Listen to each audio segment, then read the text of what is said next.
Warga Dusun Jarukin, Desa Maekor, Kecamatan Aru Selatan Utara, Kabupaten Kepulauan Aru, Maluku, geger dengan penemuan seekor bayi hiu bermata satu yang dinilai mirip dengan mata manusia.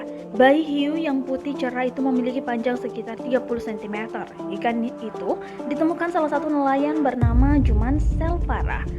Menantu Juman, Dadang Patikaloba, mengatakan mertuanya menemukan seekor induk hiu yang terjerat jaring di perairan desa itu pada 11 Oktober 2020. Juman lalu membawa ikan itu pulang. Sesampainya di rumah, Juman membelah perut induk hiu itu. Saat perut ikan hiu itu dibelah, ternyata ada 4 ekor bayi ikan hiu di dalam, kata Dadang saat dihubungi Kompas.com Rabu 21 Oktober 2020. Setelah 4 bayi hiu itu dikeluarkan, seorang anak yang melihat proses pembelahan itu menyebut terdapat seekor bayi hiu lainnya yang ada di dalam perut induk tersebut. Juman pun mengecek kembali perut induk hiu itu. Dadang menjelaskan 4 bayi pertama yang ditemukan dalam perut induk hiu itu terlihat normal, organ tubuhnya lengkap.